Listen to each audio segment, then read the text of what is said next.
ऐसे भक्तों का तो मैं केवल दास ही हूँ। तुम एक साधु की संध्या पूजा में बाधा डालने से भी स्वयं को रोक नहीं पाई। काम वासना ने मुझे अंधा कर दिया था। मैं उसकी चपेट में आकर उचित और अनुचित भूल गई। उन्होंने जुड़वा भाइयों को हर तामसिक विद्याओं से परिचित करवाकर अथवा विभिन्न प्रकार के अस्त्र शस्त्र से महाबली बनाया। भूमि को यदि कोई इस गंभीर स्थिति से निकाल सकता है तो वो है भगवान विष्णु। छोड़ मुझे, छोड़ मुझे। दुष्ट मेरे प्रभु तेरा नाश कर देंगे। हे प्रभु मेरी रक्षा करो। वो मेरे पतिदेव अवश्य हैं, परंतु उनके इस रूप और इस क्रोध को देखकर मुझे भी उनके समक्ष जाने में भय लग रहा है। हिरण्यकश्यपु, मैं तुम्हारी ओर मित्रता का हाथ बढ़ाता हूँ। हे सृष्टि के निर्माता, भूमि को गर्भोधक महासागर से निकालने का शीघ्र ही कोई उपाय कीजिए। मैं जल तथा समुद्र का संचालक और देवता हूँ, वरुण देव। हम सभी को नीचे चलकर भगवान विष्णु का आभार व्यक्त करना चाहिए। चाहे कुछ भी कर लो, नष्ट कर दो सब कुछ, कितना ही लूट लो हमें, हमारी इस सभ्यता को।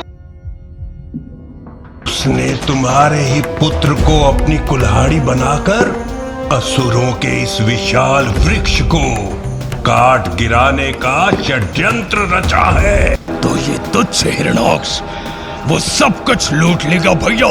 एक एक जीव का विनाश होगा अब इन तुच्छ हाथों से।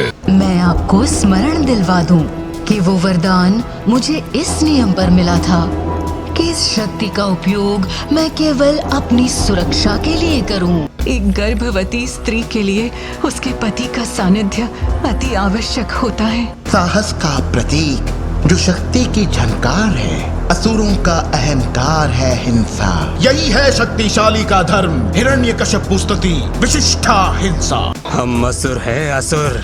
ये सब तुच्छ खेल हमारे गुरुकुल में शोभा नहीं देता है। तुम्हारा जीवन आज से केवल कष्ट और कांटों से उलझा हुआ रहेगा। इतना कष्ट सहा मुझे बचाने के लिए। ओ बच्चे, हम तुम्हें यहाँ नैसर्गिक सुंदरता का प्रदर्शन कराने नहीं लाए हैं। मैं अब इस दुविधा में पड़ गया हूँ कि जब हम इसे मार ही नहीं सकते तो फिर इसे नीचे गिराए ही क्यों। हिरण्याक्ष के वध के प्रतिशोध में मैंने त्राही मचा दी, परंतु फिर भी मन अशांत है। आप सही कह रहे हैं, मैं एक असुर हूँ। कदाचित मैं इस योग्य ही नहीं कि मुझे उनके दर्शन हो।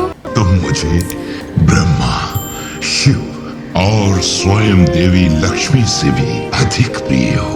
एक नाम से सबकी मुक्ति है। ओम नमो भगवते वासुदेव।